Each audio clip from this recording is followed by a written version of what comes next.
everyone, and welcome to National Treasure Hunt, the podcast where the secret lies not only with Charlotte, but also with your co-hosts. I'm Aubrey. And I'm Emily.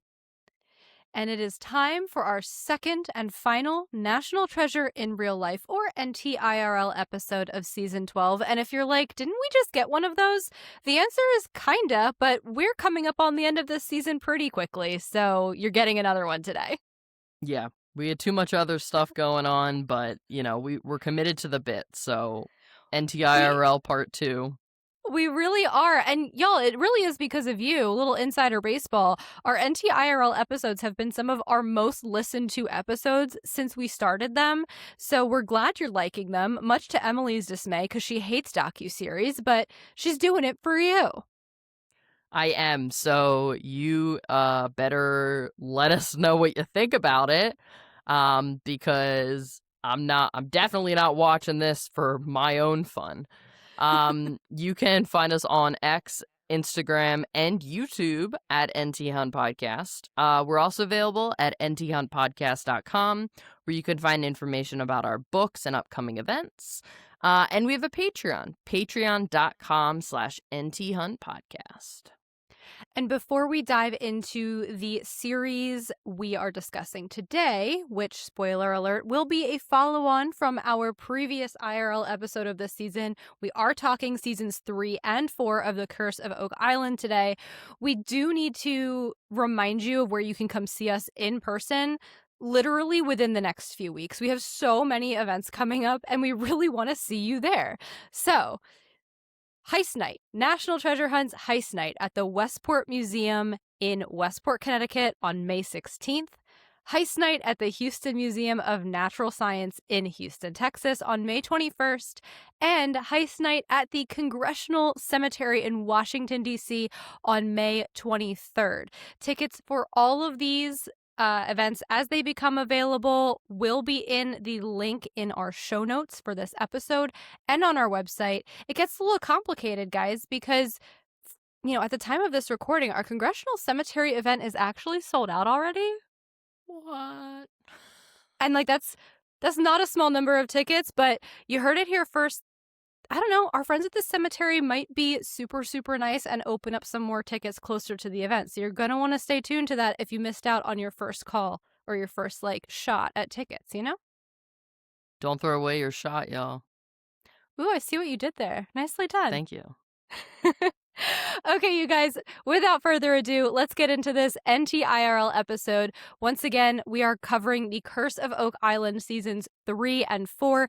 If you missed it, our last IRL of this episode covered seasons 1 and 2, so this is a perfect follow-on, and especially if you chose to go and watch those first 2 seasons after listening to our episode, you might actually want to watch the next 2 to see if you like the show more or less as it progresses. And I can't wait to hear Emily's thoughts because she famously didn't love the first 2 seasons. Shocker. Yeah. I don't think anything I'm going to say is going to be a shocker this time around either. Ooh, okay. Well, just in case y'all are still new to The Curse of Oak Island, you will find this show on the History Channel. You can go watch it on history.com, on Tubi, Hulu, Amazon Prime, etc. And if you want to kind of watch along with this episode today, season 3 of the show is 13 episodes long. It premiered in 2015. And season 4, which is 16 episodes long, came out in 2016. So we're still talking a decade ago, which is kind of weird to think about. Especially because, spoiler alert, not spoiler alert, the show is still going on. It is going strong, which I at least gives us fodder for IRLs for years to come. Don't do it to me, everyone. Maybe, actually, this should be a convo at the end of this episode is should we give Oak Island a rest and maybe come back to it later? Or maybe people want us to keep going. We'll ask you at the end of this episode. But to get into the seasons 3 and 4 today, I think we want to start by reintroducing our key players in this show, and then just kind of diving into our review of key moments, and then we have to end with our famous rating system. That's going to be a good one. So, First, I mean, like, Rick and Marty. Yes, the Lagina brothers. They are still our main players. They're the main characters of this show. And their personalities, if I may say, are exactly the same as they were in the first 2 seasons. Which is good, because it's only 2 years later. That's true. Or 1 and 2 years later. Consistency is key. It also makes our job easier. And then it's like, are there any new significant additions to this season? Because there are, as we discussed last time around, a lot of characters in this show. I think the one person I'll bring up is Fred Nolan. Yeah, I feel like we should have known about Fred before season 3. We did. They mentioned him, but they like barely mentioned him. So much so that I remember being confused, like, is this going anywhere? It is. It went somewhere. Oh my gosh. Okay, so you guys, Fred Nolan is another landowner on Oak Island. He's sort of the competing treasure hunter against the Laginas, but more against the Blankenship. So you guys remember Dan and Dave Blankenship, who got a lot of the digging started in the years prior to the Laginas, and now the Blankenships are working with the Laginas. So Fred Nolan apparently hated the Blankenships, but they like owned parts of this land together. And in season 3 of Oak Island, the Laginas embark on basically establishing a formal collaboration with Fred.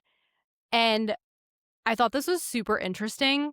Number one, the dynamics here, like rival treasure hunters. That alone is really interesting.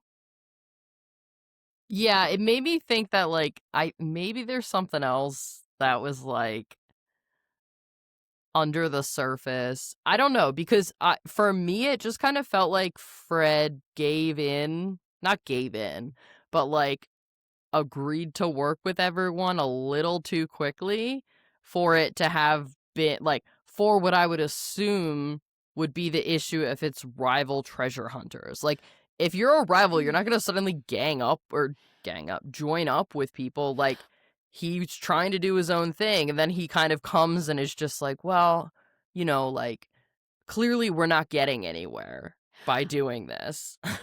I had 2 distinct impressions here. Number one, he's getting older, and we'll get to that. But like, he's getting older, realizes if he wants this to happen, he might need to join forces. Number 2, it's really funny because remember in the last episode, I was like, I really hate Dave Blankenship. He is so annoying. He's so rude. I think that might actually come into play here. I get the impression that the Blankenships and Fred hated each other, but the Blankenships, at least if Dave was involved, that attitude toward Fred, to Fred, probably would have been very unappealing, right? The Laginas, for all of their faults, seem like really nice guys. And They so try to be. So I assume they went at this very differently. And this is where the other thing gets interesting to me. Notice how even once this partnership is forged between the Laginas and Fred, you never see Fred and Dan Blankenship appear in the same scene in all of season 3. So weird. The rivalry is still that they still don't like each other. No, I'm convinced they don't. of it. Yeah. So, like, but then it doesn't matter. Sadly, Fred does pass away at the beginning of season 4. So, like, about a year after the collaboration began. He was 89 years old. And this was so weird. Okay, guys, I know we're talking a lot of interpersonal dynamics early on here, but we could do a whole episode on these dynamics, I swear. Dan Blankenship, so the older Blankenship, the one who seems less rude in general, but older guy, seems completely unmoved by Fred's passing. And then Rick Lagina is absolutely devastated because Fred was like a hero figure to Rick. This Dan, okay, sorry, I'm all over. Dan's unmovedness made me uncomfortable. Yeah, it kind of felt like he was not pleased, but bordering. Well, so Dave, the son of Dan, goes with Rick to the funeral. So, like, I was actually impressed in that moment, but Yeah, anyway, y'all, this part was weird to me. Rest in peace, Fred. Hopefully they will one day find the treasure on Oak Island in your honor. So let's get Hopefully. into some other stuff, I guess. Okay. I need to start by just saying that I'm going to need your help with this, Aubrey, because, and I think you warned me that this was going to happen, there are too many things happening Mm-hmm. on this show. Like, it feels like every episode there's a new theory that's being presented, or like a new area that like they've never told us about. And like, to me, that makes the show feel very highly produced, which like obviously it is. Yeah. But at the same time, it's like, I feel like it would be better if either they laid everything out in the beginning, or maybe everyone just focused on one thing. Well, we're still so early on in this show that they don't know what thread they're trying to pull. And so They should pull one. We still have that issue going on. But I understand your frustration, probably in part because when there's so much exposition going on, you have to hear from the narrator a lot. And I remember you really hating the narrator in our last IRL episode. Dan was 89 years old, and Fred died, and blah, blah, blah. Like, no, bro, chill. Not everything you say, and it always ends with that, like, huh? So we actually received a comment from one of our listeners. Shout out to Aiden. Hi, Aiden. About your commentary on the narrator. And she says she agrees, I think, with the cringe factor and the discomfort, let's say, with the narrator. She says it only gets worse, and also they start, as the seasons go on, they start using some AI in the show to like show like when they're trying to like visualize a theory or like show, and she says you're gonna hate it. I am gonna hate it because you know what vibe that gives me? Jess Valenzuela doing a little puzzle in her head on the bus.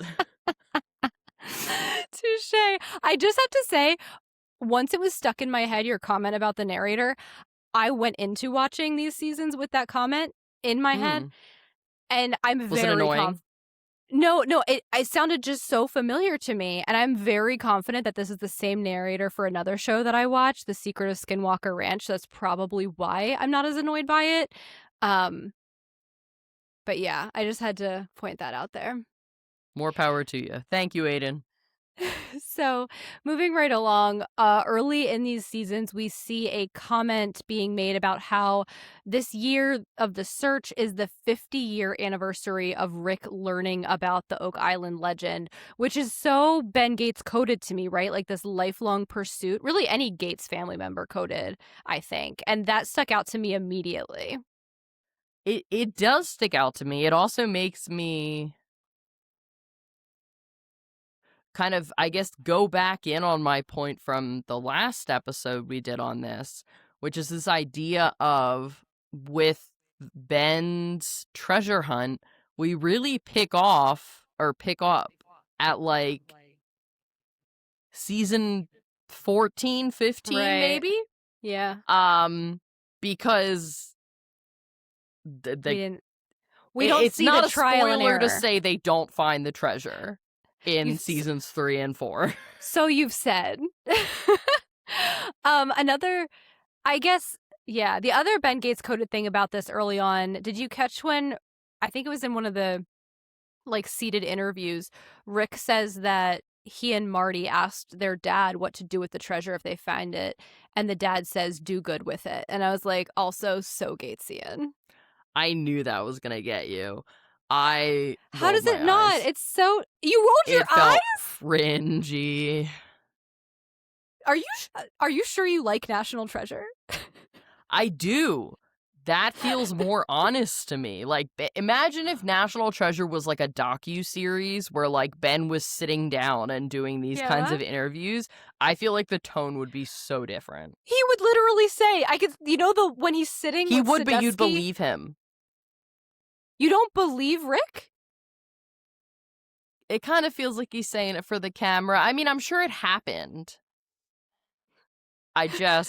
No. Oh my God, the cynicism. Okay. Well, I mean, where do we go from here? Want to talk? You mentioned the theories of different things happening in different episodes. Maybe it's worth mentioning or re-mentioning at this point between seasons 1 and 2 and seasons 3 and 4 of Oak Island, what theories have been proposed regarding what is actually hidden on the island. And that's what I think might make this show so hard for you to even care about, is you don't know what to get invested in. Like, are you caring about Shakespeare's manuscripts? Are you caring about Templar gold? Are you, you know what I mean? So I don't even see, that's the thing. I don't even care about what treasure it is. I'm interested in which thread is correct. And the ones that I care about, they're always going off and doing something else, and then I have to wait till they come back. Okay, but the threads typically relate to what treasure is theoretically I just haven't hidden. even, it's too much. So the threads are tangled. If I told you the theories that we have now heard at this point include Templar treasure, King Solomon's and or Phoenician treasure, Montezuma's treasure, British loot, pirate treasure, Shakespeare's lost writings, the French crown jewels.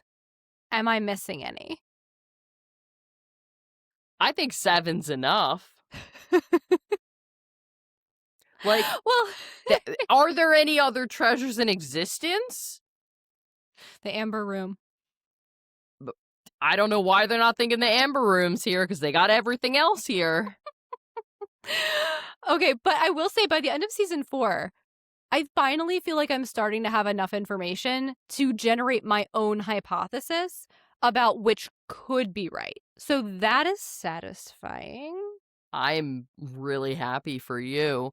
I am more confused than when I started season 1, because they threw like 5 additional theories in these 2 seasons my way. Yeah, they do. Okay, and even in these 2 seasons, they do throw in a decent number of new ones, but I don't think it's worth discussing the vast majority of them in detail. The one kind of new thing outright that I think will come up in season 5 if we were to ever watch it is, just based on how many times this came up throughout these 2 seasons, is a Knights Templar researcher named Xena Halpern and what she brings to the table in these seasons. So Xena Halpern found in her research maps of Nova Scotia, Oak Island, and she also found a cipher. And the cipher symbols seem to match those on the 90-foot stone that we discussed last time. And all of this material is dated 1179 and 1347. So if you remember back to the origin stories we heard in seasons 1 and 2, these dates are very concurrent with some of the Templar theories surrounding Oak Island.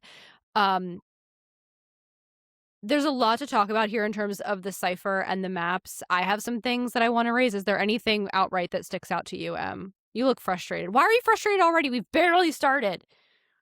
Because I didn't like this one. Really? Why? I think to me, it just, when we're dealing with the 90-foot stone, which is, I know we didn't super talk about yet as part of this, but like is part of this, it kind of feels like we're not making things up, but it feels as though we are getting close to doing so, because a lot of the work is like, oh, there's this like scratch in this stone that I think is this symbol, and then it's like, okay, so even if we do believe it's the symbol, then it's like, how do we know we're doing the cipher right? But right, okay, so but that has it's hard for me to buy. But that has nothing to do with the 90-foot stone. To me, what I agree with is complicated with the 90-foot stone is when the cipher symbols that they found on the stone are this very specific, let's say, look to them, right?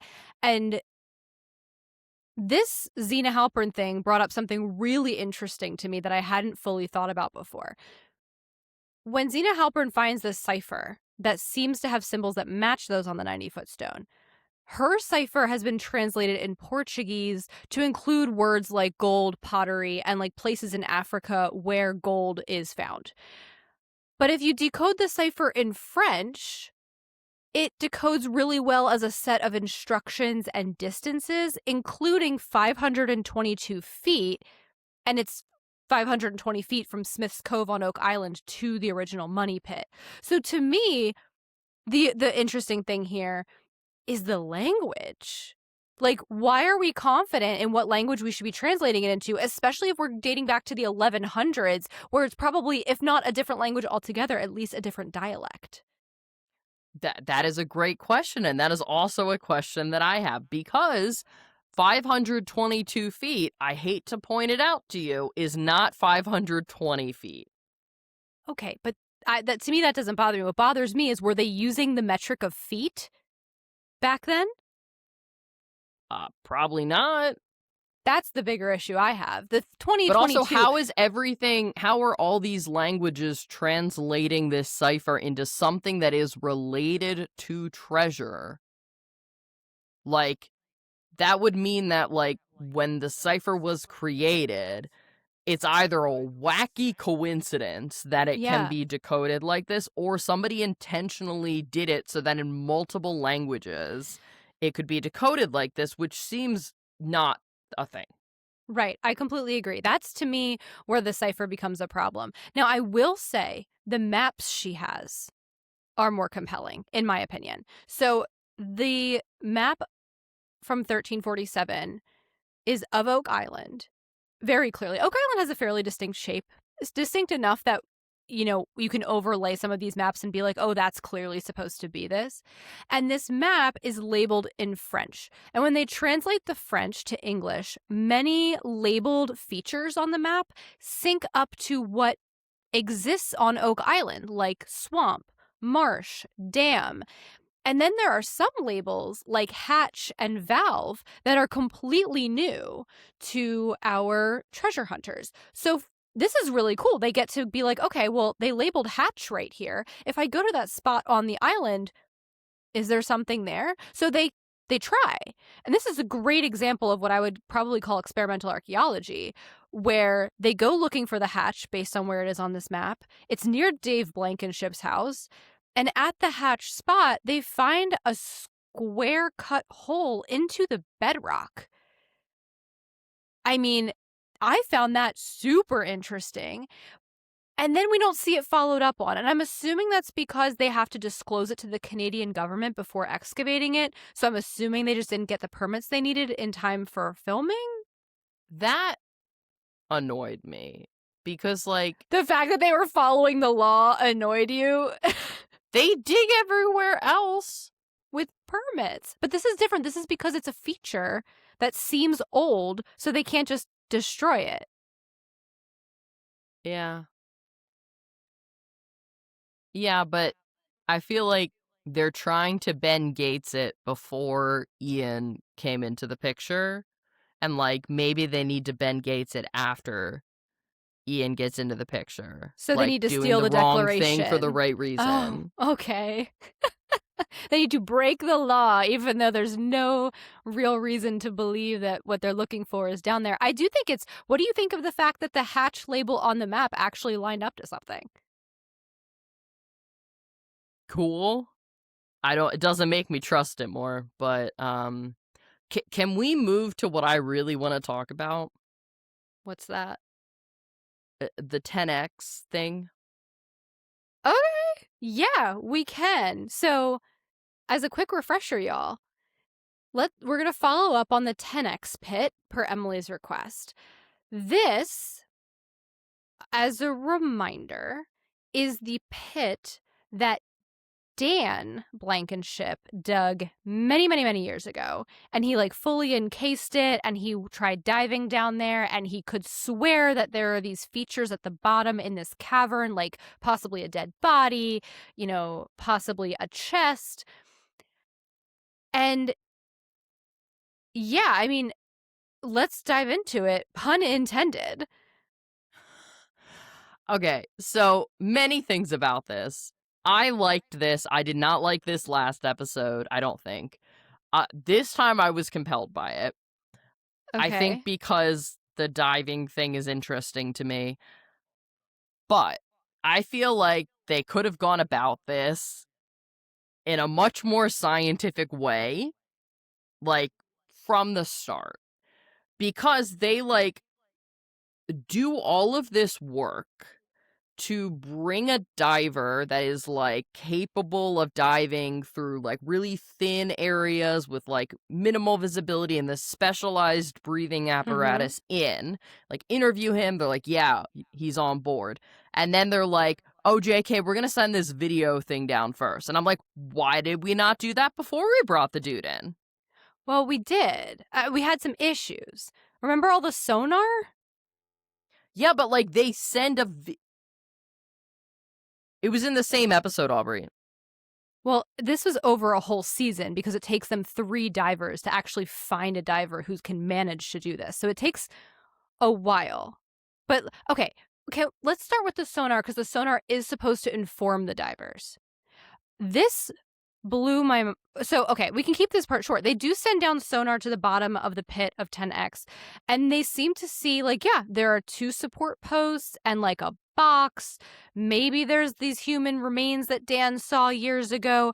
And then my mind actually exploded because the sonar guy very casually asks Dan Blankenship if the body was decapitated, and Dan very casually says that he thinks his drill cut off the head. I think Dan might be a little senile. Well, the sonar guy seems to think that this is decapitated as well. And not only that, but Dan claims that back in the day, they pulled up a bunch of chain from the bottom of the pit. So his assumption was that the body had been chained to the support post. Yeah, that it was like this thing where they just left the dude down there. That's part of the legend, apparently. Which would have been nice to know. Yeah, I got really... Okay, fine. So they have this sonar, and they want to use this to try to send a diver down. And when they finally do get to the 3rd diver who can manage this dive, the diver finds a 6-foot metal piece of drill pipe. The ground is like clay. There are sinkholes and maybe a tunnel. And basically, he's like, yeah, this pipe that I found would give the signal that your sonar was showing of this post that you thought you saw. Mm-hmm. This angular rock I found on the ground is consistent with the box shape you thought you saw. And the sinkhole depression gives a shadow that looks like a body. So the diver's verdict is that this cave is entirely natural, and the post is basically a broken piece of drill bit that I guess Dan dropped down there at one point and just forgot about.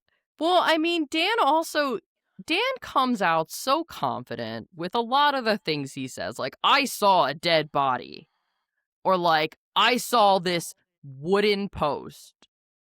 And it's like, well, clearly you didn't. Yeah. Like, clearly you didn't see it that clearly if that's not what it is. If he was like, I think I might have seen this, then I would understand it more, but he seems so confident, and then it's not true. I think Dan is where Rick gets his petulant child energy from, because Dan is, like, again, hero figure to Rick, and Rick, this is where Rick really starts annoying me in this whole sequence. He just won't let 10X go, because after what we just told you guys, your logical conclusion is probably, all right, we tried 10X, didn't work out, let's move on. Rick is like, nope, nope, nope, nope, nope, I refuse. And I'm just like, good Lord, Marty is a saint.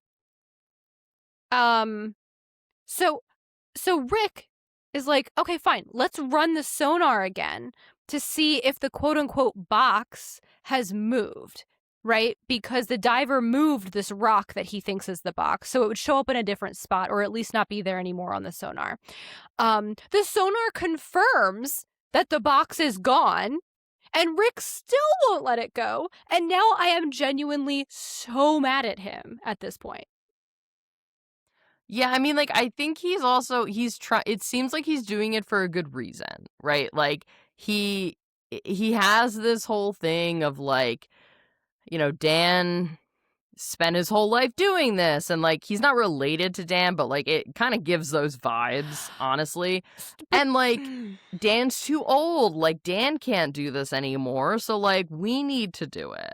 but is that valid? Like, is this Dan dedicated his life to this pit, so he deserves a chance to see it through? Is that valid? They've tried. They've tried. They did. They put in the money to pursue Dan's theory. I don't think they should keep going. They gave it a shot, and the data just don't support, like, frankly, someone who Yeah. is not Dan continuing to spend money on it.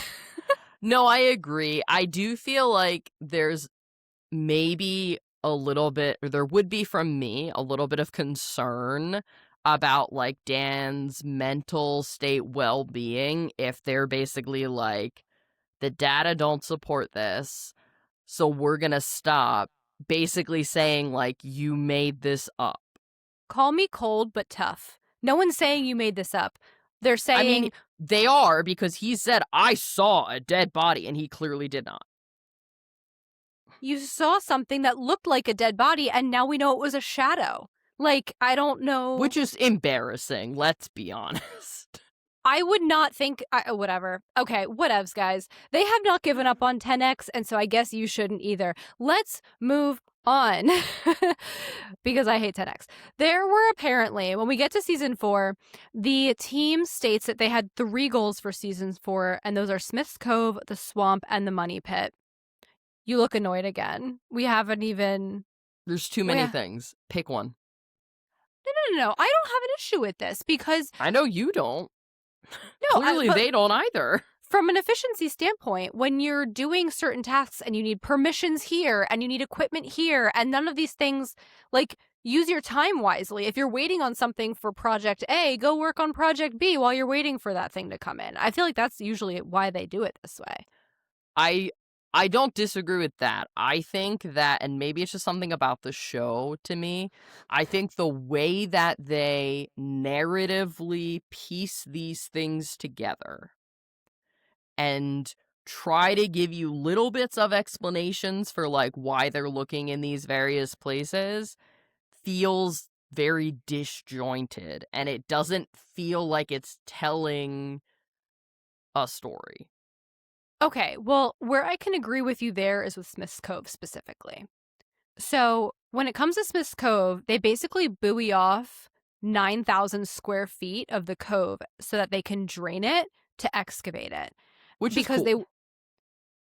until it's not. Like, they're looking for the original box drain system. So remember, you guys, that there's this, with the original pit would flood almost inexplicably with seawater, which means there were these drainage tunnels dug out to the ocean. And one of the locations where this specifically supposedly happened was to Smith's Cove because people have seen the box drains there before. So they're trying to find the original system. And I'm realizing, like, why? What is that going to do for you? I mean, they seem to maybe find it. They dig there and they reveal a layer of rocks or like a rock wall that might accord with the description of what was placed above the box drains. But I don't personally understand the excitement or desire to continue with the cove. I think there might be more that we are unaware of yet. Did you do some reading ahead or some watching ahead? No. I'm just guessing based on the way that they randomly bring information to light when it's convenient. Oh, I mean, maybe. Okay, well, you last time really liked the swamp. Do you still like the swamp? No, the swamp wasn't really doing it for me this time around. You are like doing a 180 on all these different things. Okay. It wasn't great. It's fine. It's just like metal and stuff. Yeah, so they use some deep detecting technology in the swamp to basically identify where large metal objects are supposedly buried. And so again, they send in a diver. Here's a diver you should be in. You like the divers. I mean, the diver was cool. So they try to dive to find these metal hits, and like the biggest hit can't be detected by the diver's metal detector, which means that if there's something No. It means that the metal is deeper than a foot-ish under the sill. You remember our science episode back in the day, whether or not Ben would have been able to detect the Charlotte Bell under the ice, and we learned how metal detectors work. Mm-hmm. And it's about the size of your search coil. And like the penetration depth into the ground is proportional, fairly equivalent to the diameter of your search coil. So it means that if there's something buried there, it's buried deeper than a foot. But guess what they actually found and pulled up? A piece of ship? Not metal. Wood. Okay, but this was cool. I'm also 180ing. I hated the swamp last time, and now I'm like kind of interested. They did pull up a very long plank of wood, which made me instantly think this is a piece of ship. And they do reiterate a theory associated with the swamp being that the swamp is actually man-made and that a ship was deliberately sunk there. And when they carbon date this piece of wood, it dates to between 1680 and 1735. That's compelling. How is that not compelling to you? I don't know. It's an old piece of wood. But then they find more. Also, we learned that Fred apparently found pieces of ship in the swamp before, and then I they don't do trust more. anything these old dudes did. Fine, then I'm still not over the fact that Dan thought he saw a body and it was a shadow.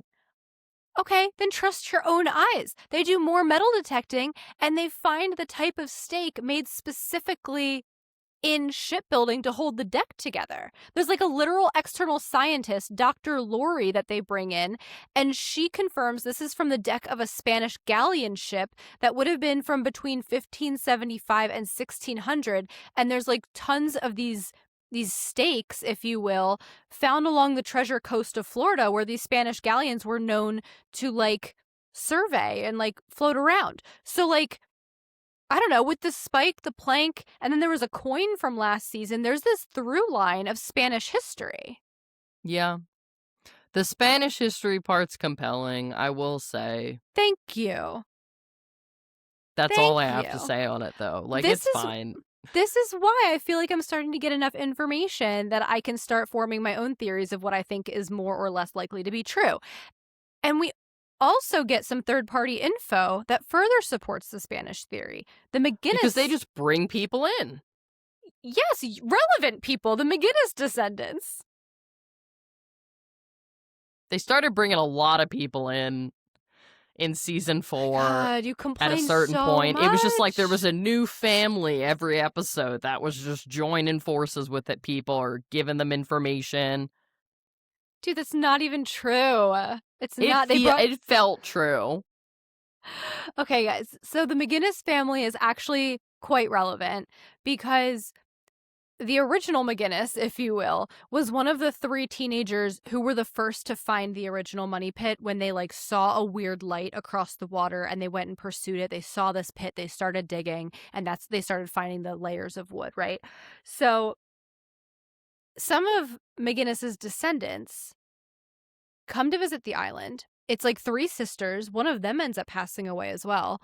But these descendants claim their ancestor and the fellow teenagers found 3 chests in the pit and that each kid took one. And I'm like, whoa, how does no one know this piece of the story? And so I immediately write it off until they pull out this gold cross pendant that apparently came from McGinnis's chest of the 3. Yeah. This was a lot to me. Why? It's cool, but it felt like it came out of nowhere, and like I feel like I didn't have enough time to sit with it in the season, to be completely honest. Well, they do bring it back when the McGinnises return, and they take the cross to a scholar who takes a look at it and says this is a 22 to 24 karat gold. It's a Christian cross of the Spanish colonial style, so it was probably cast in the Spanish colonies, think Mexico, Peru, etc., and it dates to between 1550 and 1700. I mean, timing-wise, valid. I like it a lot. I think again, we're finally seeing, if we think of this show as like, there's a bunch of puzzle pieces on the table, and some of them go together, and some of them are from other puzzles. We're finally starting to see which puzzle pieces actually go together and which ones we can start brushing to the side. So I love that analogy. I think they need to figure out what puzzle pieces go with which puzzle first, and They've then try to started. put them together. They haven't even started putting them together. They have started figuring out which go with which, I think. Like, for example, we haven't heard about Shakespeare in a while. He's on a different puzzle, I think. I liked that one, so. That one was the least. They had the least evidence for that one. I know, I God. just thought it was cool. Oh my God, Emily, you kill me. Okay. This brings Unlike us... that dead body that definitely wasn't at the bottom of 10X. This does bring us, though, the McGinnis connection to the pièce de résistance, the money pit, which is still lost at the beginning of season 3. And throughout season 4, the Laginas will ultimately dig 4 holes trying to locate the money pit. I will say, immediate disappointment was when they try to reinvestigate where they thought they found the pit in the previous seasons, where they thought they found the chapel vault. And they were wrong. Basically, they re-go down there, they pull out chunks of wood, and then they pull out like 2 whole pieces of worked timber that have circular saw marks on them, which would make them far too new in historical time to be relevant to their story. So that's a bummer. Yeah. It made me doubt them, but it is part of the scientific process. We really need to investigate this problem you have, I think, because wouldn't you, like, okay, let's put it this way. If they had dug this hole, they thought they found the vault, and then they never talked about it again, you'd be like, that's sus, and you would hate that. But then if they dug it, and then they pretended it was the right thing, and were basically lying, you'd obviously hate that. So don't you like knowing that they're like, honestly, they're like willing to be like, yep, got it wrong, try something new, gotta try again. It's literally the scientific method. Yeah, but the narrator was annoying me at this part, so. My God. Okay, fine. Let's talk about the second hole that they dig. It is at a nearby site. They find a 21-foot tall void, and they send down a scope, and that scope shows them like a shiny metal thing embedded in the wall of the void. What'd you think of this? I was excited by this. So were they for a minute. I know. I was a little less excited about it when it wasn't a thing, really. Because like they at first, like the diver that went down got 3 metal detector hits in the walls, but then he couldn't find those hits again. And the way the narrator was talking about this did make it seem as though they were trying to play it off as this, like, could the island be hiding the treasure from our intrepid hunters yet again? And I'm like, no, there's nothing mysterious going on. It's just, like, science. Like, it's just what happens. Figure of speech. Oh my gosh. Okay, fine. The third hole is at a spot that one of our characters from last time, who we haven't talked about today, Craig Tester, picked it out. I will say I stopped paying attention at this point, so I don't remember why Craig picked this spot. Do you remember why Craig picked this spot? Aubrey, I'm hanging on by a thread here. One of the many threads, by the way, that they're trying to untangle. You have plenty of threads to hold on to, frankly. So whatever. They're all wearing pretty thin. Whatever reason they had for this spot, they ends up pulling out tons of wood of different shapes and sizes. One piece is like a 3-inch diameter round log, which very much, I thought this immediately. They also thought this. I was like, this could be part of those like every 10-foot money pit platforms, right? Mm-hmm. And so they carbon date that log, and it's dated to between 1655 and 1695. So I am now very bought into this is probably from one of the 10-foot platforms. 100%. This to me was one of the more believable things of the entire 2 seasons. Which is crazy just because, like, I feel like the things you don't like are where we have to take story as fact. And so, like, we don't have confirmation that these platforms existed. It's only from story. Granted, a lot of people's stories, because a lot of people Right, it's pursued not like it. one random person coming in with a new theory. It's a lot of stories. Okay, and I will say that the timing of the carbon dating means that if this is original, so like if this was the first thing put there and the log wasn't there as a result of people searching for the real original thing, then that means the pit was built by either the British, the Spanish, or pirates, again, based on timing. And once again, we see the word Spanish there. So it's like another check in that column. Yeah, I liked this one. This was compelling to me. Okay, then maybe you are gonna like the last one, because I feel like in some ways they saved the best for last-ish. They have their fourth and final spot, and the Laginas name the pit for their parents, George and Anne Lagina, or Gal 1. Cute. Okay, at least you like that. So this time around, I did pay attention to why they picked this spot. Apparently, this spot is based on the story that when the original money pit caved in, there was like this thunderous eruption, and everything in the pit spewed out into like an underground debris field. So they're now trying to basically probe the debris field. I didn't like this in the beginning because I was like, this is the first time I'm hearing this thunderous eruption story. Mm-hmm. It's hard when they bring in things for the first time randomly, isn't it, Aubrey? So I'm like, and I'm also like, okay, well, debris field inherently means field, and you have to pick Right. one spot. So, like, why this spot? Anyway, Luck. they pick the spot, and they're like digging out all of these spoils from the Gal 1 pit, and they're metal detecting the spoils. And they find a gold-plated British military button.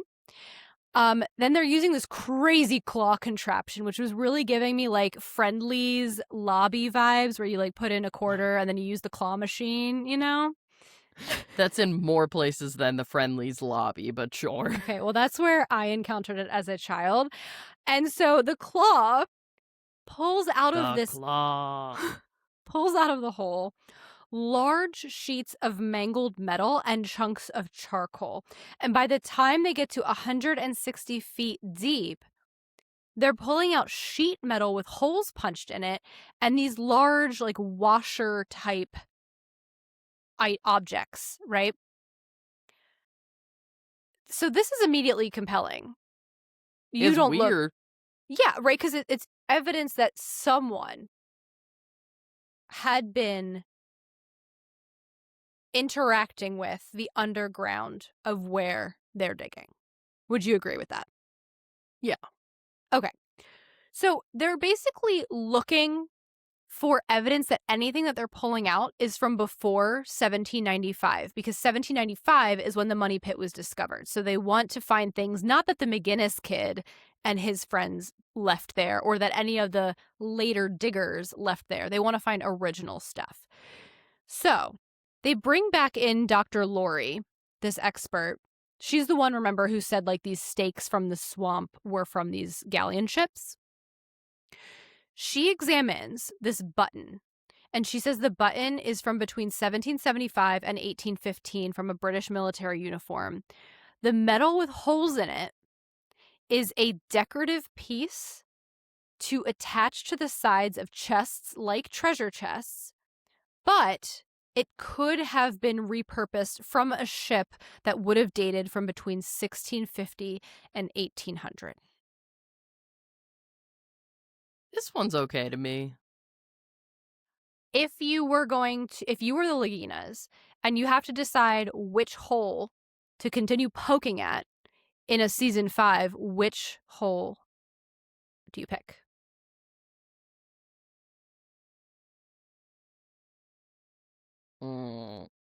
I think the third one personally, but I think 3 and 4 for sure.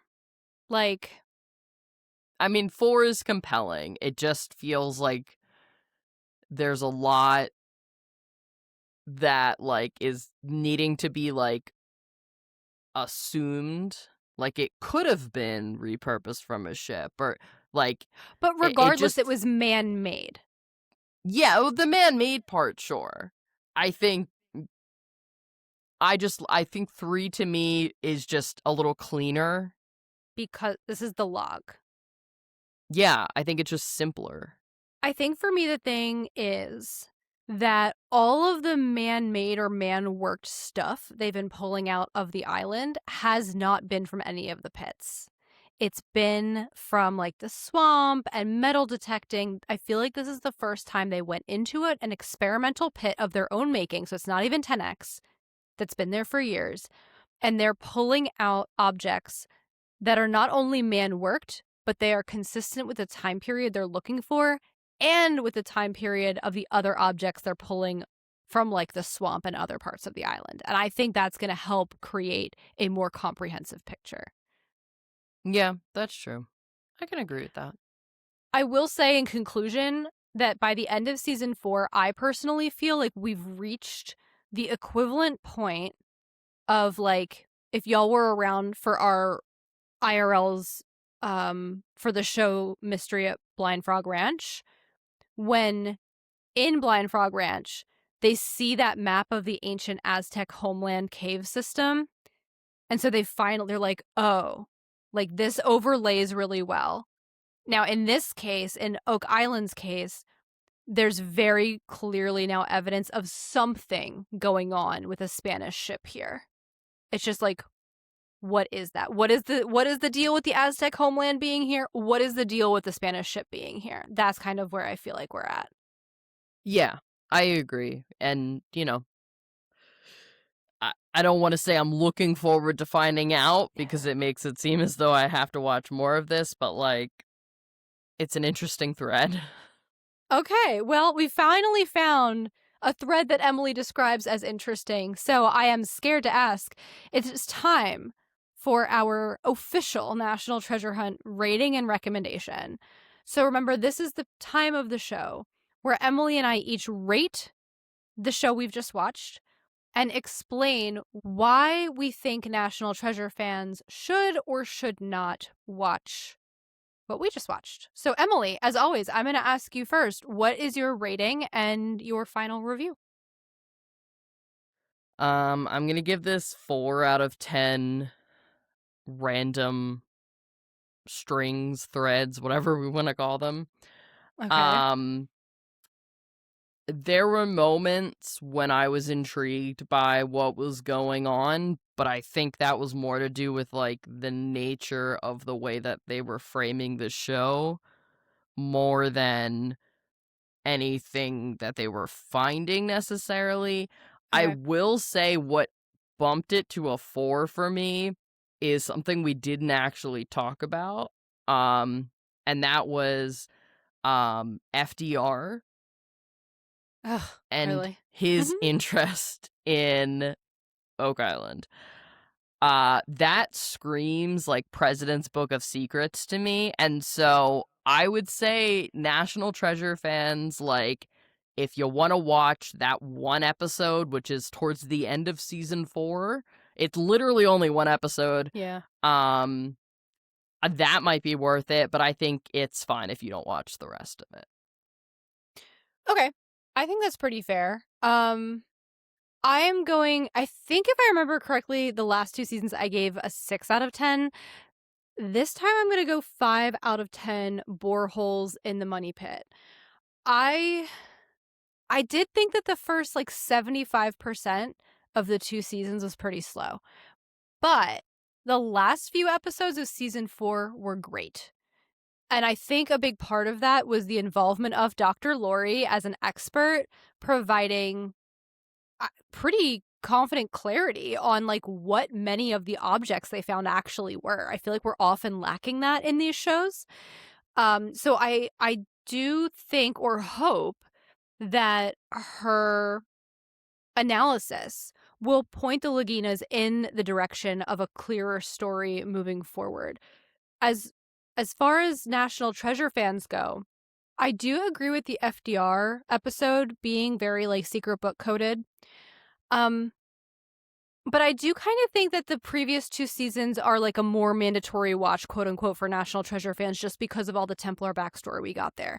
This is still pursuing some of the Templar stuff. But again, in my view, as a scientist who's trying to analyze the data presented to me, even though I'm a non-expert, I do think right now that the most compelling evidence is pointing toward these Spanish ships, which is still very cool, but it's less obviously National Treasure. So like if you're into it for a treasure, we're finally starting to see puzzle pieces coming together. But if you're in it for the Knights Templar, maybe these seasons aren't your vibe.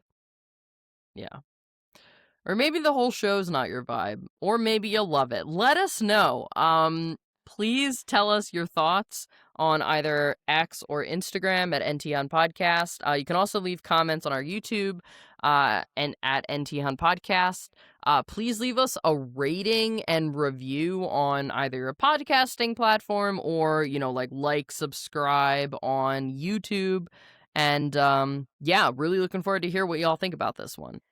And you guys, throw Emily a bone, send her a nice thank you for doing NTIRL because she really, really hates it. I do. But it's we do so it. Bad. We do it for you. Also, your next NTIRL isn't coming until season 13 of our show, so in the latter half of 2026. So that means you have time to not only watch these seasons of Oak Island if you want to, but you can also weigh in your comments to us and tell us, do you want us to do seasons 5 and 6 of this show as our next IRL? Do you want us to give it a rest and do a different show and then come back to 5 and 6 later? Or maybe do you want us to just skip ahead to the 2 most recent seasons of Oak Island? I mean, these are all options, and we would absolutely welcome your thoughts. Would you agree, Em? Yeah, I mean, even feel free to go farther out there and think of not a docu-series type show, but just like what you consider NTIRL. The whole point of IRL is a docu-series, I'm so sorry to say, which you will get, listeners, next season, regardless of whether it's Oak Island or not. But until then, I'm Aubrey. And I'm Emily. And thank you so much for joining us on our National Treasure Hunt.